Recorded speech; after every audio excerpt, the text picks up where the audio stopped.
Hello friends, welcome to my channel Singh Anu vlogs. मैं हूं अनु सिंह और ये मेरी छोटी सी बेटी एरिका है।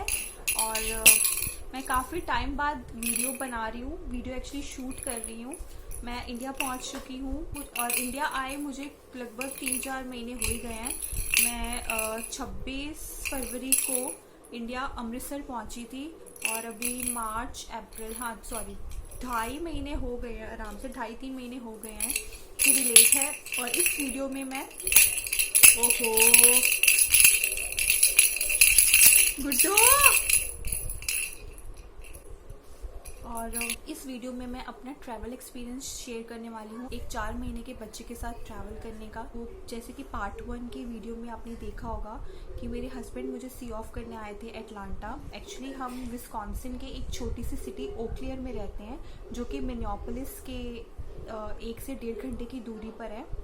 तो मेरा एकदम ही प्लान बना था इंडिया जाने का, क्योंकि आफ्टर डिलीवरी मैं अपने पेरेंट्स से नहीं मिली थी और मैं काफ़ी होमसिक फील कर रही थी।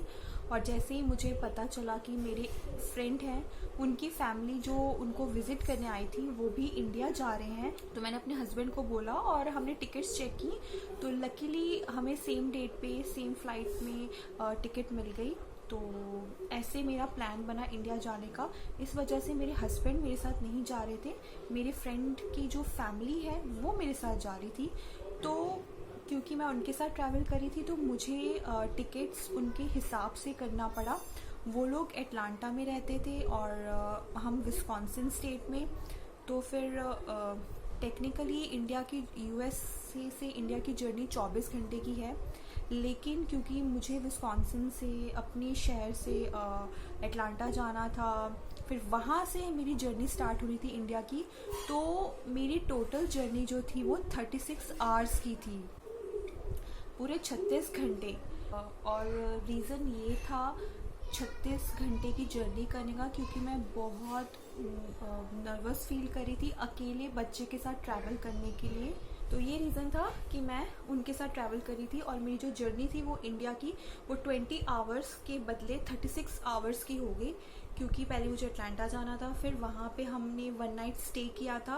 क्योंकि हम बच्चे के साथ थे तो रात का 1 दिन होटल में स्टे करना बनता था, वरना बहुत ज़्यादा एग्जॉशन हो जाती और बच्चा जो है वो ज़्यादा थक जाता है। तो थका हुआ बच्चा ज़्यादा परेशान करता है ट्रैवल करते वक्त, इसलिए हम अटलांटा पहुँचे 1 दिन पहले ही और हमने वहाँ पे रात को होटल में स्टे किया, जो कि हमारे एयरपोर्ट से पास ही था। और अगले दिन हम शाम को अटलांटा एयरपोर्ट पहुँचे और वहाँ से मेरे हस्बैंड ने मुझे सी ऑफ किया। मैं अटलांटा और मैं प्लेन में बैठ गई। तो मेरी जो प्लेन थी वो डेल्टा एयर फ्रांस थी और बहुत अच्छी, बहुत। और डेल्टा एयर फ्रांस में मैं पहली बार चढ़ रही थी। Erica, areca.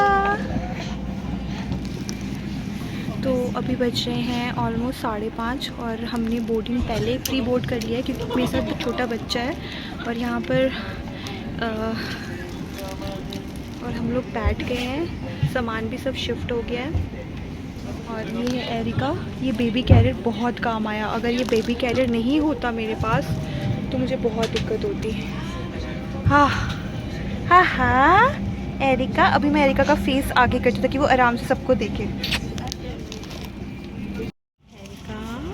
बेटा, एरिका, छोटू क्या कर रहा है? छोटू,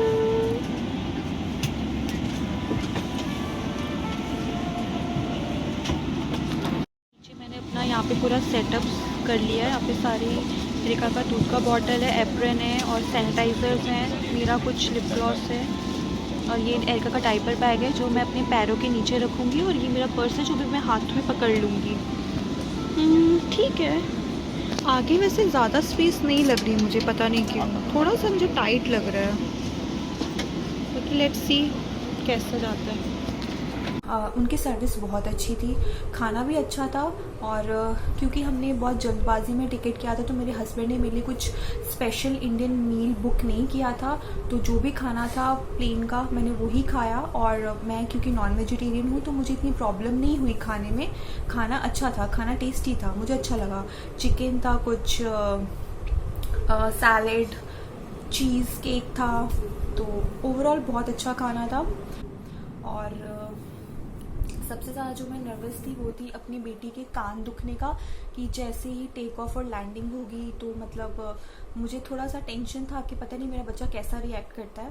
तो लकीली भगवान की कृपा से मतलब मैंने पहले ही प्लानिंग करके रखी थी कि मुझे क्योंकि ये 36 आवर्स की जर्नी थी, तो मैंने पहले से ही प्लानिंग करके रखी थी कि मुझे कैसे कैसे अपने बच्चे को फीड कराना है। Due to some medical reason मैं अपने बच्चे को ब्रेस्ट फीड नहीं कराती, तो मेरा बच्चा सिर्फ फॉर्मूला मिल्क ही लेता है, यानी कि वो बॉटल फीड ही करता है।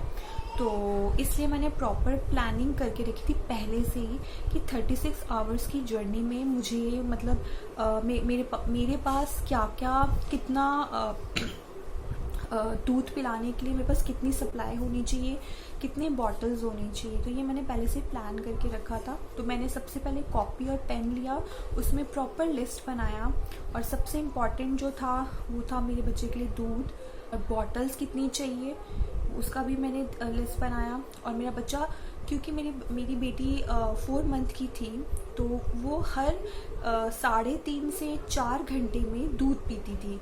तो मैंने कैलकुलेट किया था कि 36 आवर्स में मुझे कितने बॉटल्स चाहिए, और मतलब मुझे कितने टाइम उसको फीड कराने के लिए फॉर्मूला पाउडर चाहिए। तो मैंने ऐसे फॉर्मूला कंटेनर्स खरीद लिया था, और एक मैंने इसका भी सेट खरीदा था, और ऐसे मैंने 2 खरीदे थे। तो इसमें टोटल 1 2 3 4 5 ये टोटल मेरा 5 का सेट था, और ऐसे मैंने 2 खरीदे थे, और इसमें 3 सेक्शंस बने हुए हैं। तो मैंने ऐसे फॉर्मूला कंटेनर्स खरीद लिए थे, जिससे मुझे रास्ते में ट्रैवल करते वक्त टेंशन नहीं होती थी कि मेरा हाथ साफ है या गंदा है। तो मैंने प्रॉपर मेक श्योर किया था कि 8 घंटे की जर्नी, जैसे टोटल मेरी 36 आवर्स की जर्नी थी, तो उसके अकॉर्डिंग 8 आवर्स का मेरा फ्लाइट था। हर 8 घंटे में गुड्डू। तो मेरी बेटी एरिका 4 महीने की है, तो वो हर 3.5 से 4 घंटे में ही दूध पीती है। तो देखा जाए तो 8 घंटे में मुझे सिर्फ 2 बॉटल्स ही उसको पिलाने थे। लेकिन फिर भी मैंने सेफ साइड ब्लेस यू लाडो, लेकिन फिर भी मैंने सेफ साइड के लिए अपने पास 4 बोतल्स जो है वो डायपर बैग में रख लिए थे, और साथ में फॉर्मूला उतना कि इन केस इमरजेंसी में, आपको पता नहीं, आप बच्चे के साथ ट्रैवल कर रहे हो, आपको पता नहीं है, आप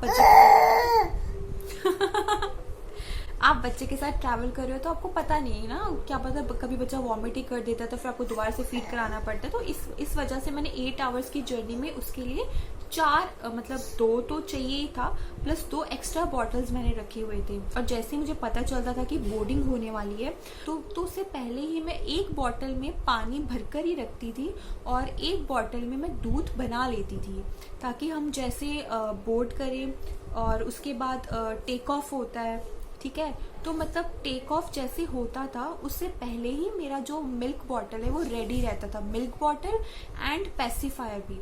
क्योंकि जब आप टेक ऑफ करते हैं या फिर लैंड करते हैं तो उस वक्त एयर प्रेशर की वजह से कान में पेन होने लगता है।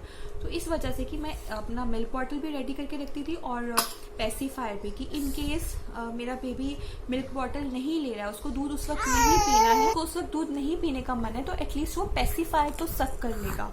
तो ये दोनों चीज़ें मेरी रेडी रहती थी, एंड थैंक गॉड ये ट्रिक मेरा काम आया। जैसे ही टेक ऑफ होता था मैं उसी वक्त इसको या तो दूध दे देती थी, अगर ये दूध इसका पीने का मन नहीं है तो ये पेसिफायर लेकर सक करती थी। और साथ में जब मैं ट्रैवल करी थी तो मेरे पास एक डायपर बैग था और एक कैरी ऑन बैग था, और वो पूरा कैरी ऑन बैग जो था वो मैंने बॉटल से, एम्प्टी मिल्क बॉटल से भरा हुआ था, और साथ में फॉर्मूला का एक बड़ा डब्बा भी रखा हुआ था कि इमरजेंसी में अगर मुझे और एक्स्ट्रा मिल्क बॉटल्स की ज़रूरत पड़ी तो मैं फटाफट कैरी ऑन बैग से निकाल सकती हूँ।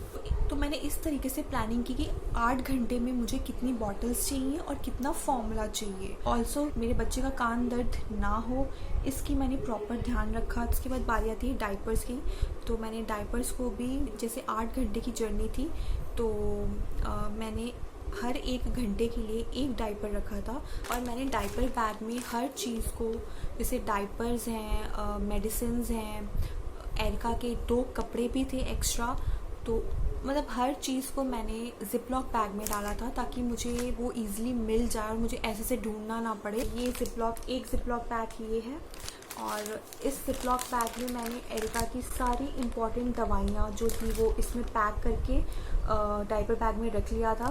तो जो 3 दवाइयाँ जो बहुत इम्पॉर्टेंट है और मेरे लिए, मैं इनके बिना बिल्कुल ट्रैवल नहीं कर सकती, वो थी सलाइन ड्रॉप्स अगर नाक बंद हो जाए उसके लिए, प्लस ये टाइलेनॉल बहुत ही इम्पॉर्टेंट है इन केस बच्चा लग रहा है कि बुखार है बच्चे को, तो उस केस में। और ये पेट दर्द की दवाई जो कि बहुत इंपॉर्टेंट थी मेरे लिए और मुझे कभी कभी एरिका को देनी ही पड़ती है, कभी कभी उसको गैस प्रॉब्लम हो जाती है तो मुझे देनी पड़ती है। तो ये 3 दवाइयाँ सबसे मस्त थी मेरे लिए, तो वो मैंने इस ज़िपलॉक बैग में पैक कर लिया था। और एक थर्मामीटर भी मैंने रखा हुआ था, बहुत सारे बैंडेड्स रखे थे, ये अल्कोहल पैड्स इन केस कुछ कट गया या कुछ भी, साथ में ये डायपर रैश के लिए एक छोटी सी क्रीम, ये मुझे सैम्पल क्रीम मिली थी। और साथ में मैंने इसके अंदर ही एक और ज़िपलॉक बैग रखा था और उसके अंदर ये इम्पॉर्टेंट ऐसी सिरिंज थी। अभी तो इसमें एक ही है क्योंकि बाकी जो 3 हैं वो मैं यूज़ कर रही हूँ तो वो बाहर निकली हुई हैं।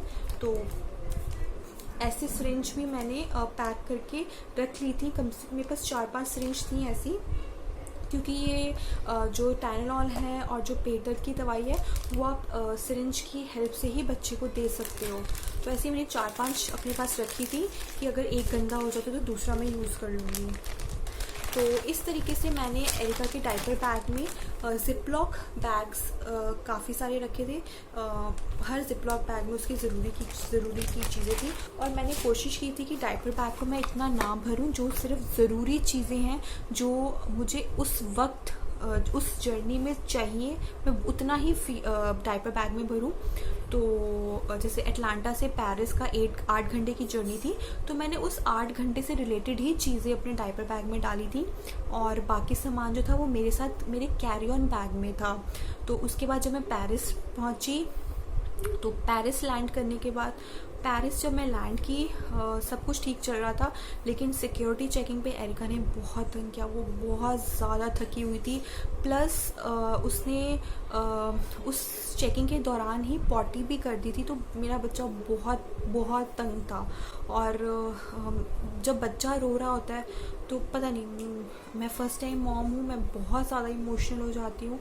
जब वो रो रही थी तो मुझे कुछ समझ ही नहीं आ रहा था, मतलब मुझे कुछ समझ ही नहीं आ रहा था जब वो, क्योंकि मेरे कान में सिर्फ मेरे बच्चे की आवाज़ ही जा रही थी। मुझे पता था कि मेरा बच्चा बहुत परेशान है। तो फटाफट सिक्योरिटी चेकिंग वगैरह से हम लोग निकले। तो और मैं कहूँगी कि मेरा डिसीजन बहुत सही था कि मैं अपनी फ्रेंड की फैमिली के साथ ट्रैवल करी थी। शायद मैं अकेले जाती तो मुझे ज़्यादा प्रॉब्लम हो जाती, क्योंकि वो लोग थे वहाँ पर, उन्होंने फिर मेरा सामान प्रॉपर कैरी कर लिया था, तो मेरे पास सिर्फ एरिका ही थी। तो बहुत हेल्प की उन लोगों ने मेरी, और काइंड ऑफ चाहे 24 घंटे की इंडिया आने के लिए 24 घंटे की जगह मुझे 36 घंटे लगे, बट उनकी हेल्प मुझे मिल गई थी। टर्मिनल भी इतना दूर था ना कि इतना चलना पड़ा था और बच्चा अलग से परेशान था। और एक और मुझे प्रॉब्लम ये भी हुई थी कि मुझे पेरिस पहुंच के स्ट्रॉलर नहीं मिला। तो स्ट्रॉलर नहीं मिला उस वक्त मेरा जो बेबी कैरियर था वो मेरे काम आया। मैं तो यही बोलूँगी कि अगर आप छोटे बच्चे को लेकर ट्रैवल कर रहे हो तो बेबी कैरियर इज़ मस्ट। मतलब उन्होंने पता नहीं समहाउ वो मुझे स्ट्रॉलर वहाँ पे नहीं दे रहे थे पेरिस में। मैंने उनसे रिक्वेस्ट भी की, पता नहीं उनका क्या रीज़न था, उन्होंने मुझे स्ट्रॉलर नहीं दिया।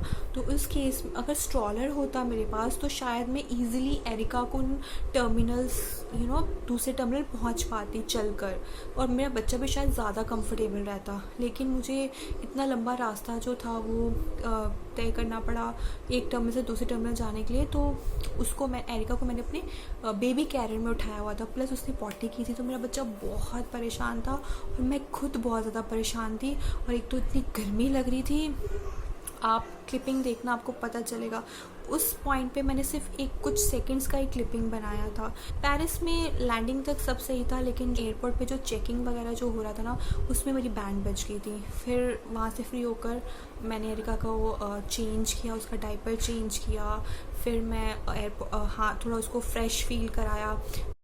और ये है मेरी हालत बच्चे के साथ। देखो मेरे बाल सबकी वाट लगी है, एरिका की वाट लगी है, और यहाँ पे मैं इसका डायपर चेंज करने आई हूँ। और अभी हम पेरिस लैंड कर गए हैं, बस इतना ही वीडियो बना सकती हूँ। फिर एयरपोर्ट पे उसको दूध बना के पिलाया, तब जाके एरिका जो थी वो शांत हुई।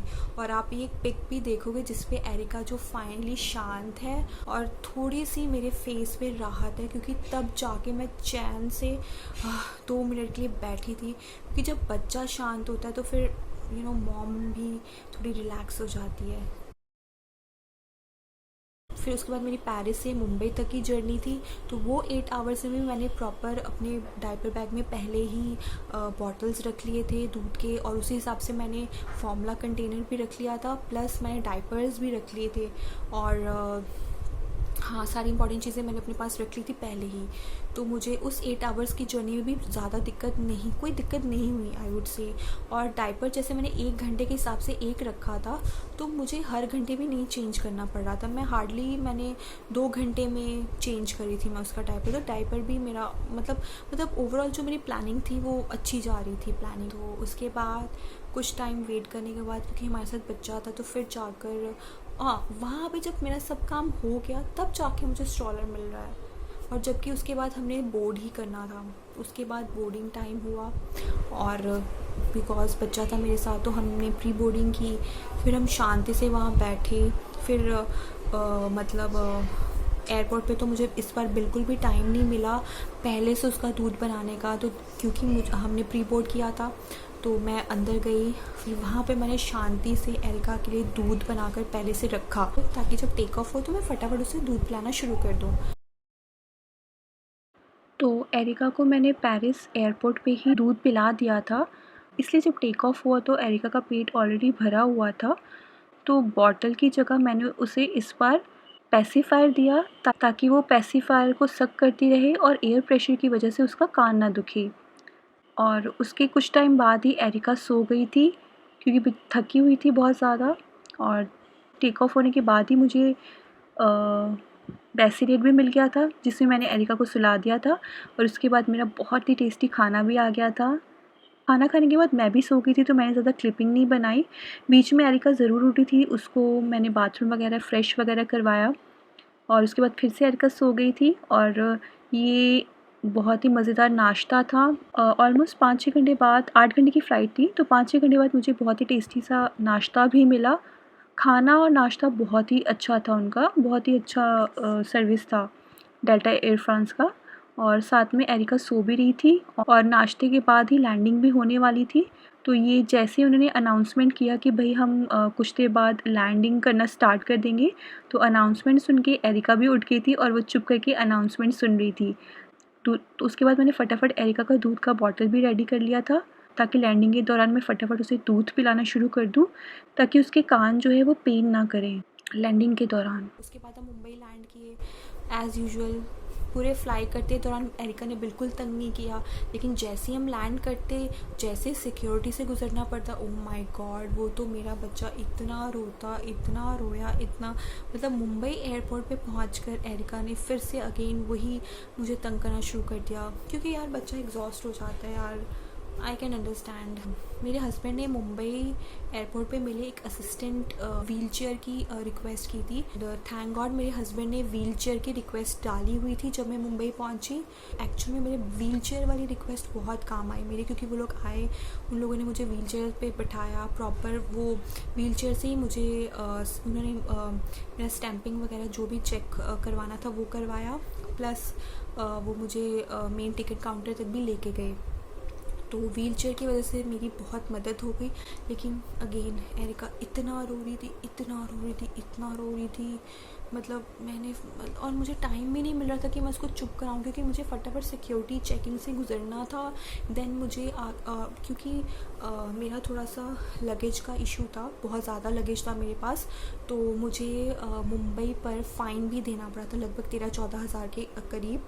तो उस प्रोसेस के लिए मुझे वहाँ पर, उस वजह से मैं वहाँ पे बिज़ी हो गई। तो साथ में एरिका भी रोने लगी, तो मुझे उधर फ़ाइन पे करना था। फिर मैंने जैसे तैसे फ़ाइन पे किया, एक जगह बैठी, उसको चुप कराया, उसको दूध पिलाया, क्योंकि लैंडिंग के टाइम पर एरिका ने दूध नहीं पिया था। उस टाइम पर वो सो रही थी, तो उसको वो जो भूख लगी, हम जब सिक्योरिटी चेकिंग पे जाने लगे उसको तब भूख लगी, तो उसको चुप कराया, मैंने दूध पिलाया, तब जाके मेरा बच्चा चुप हुआ।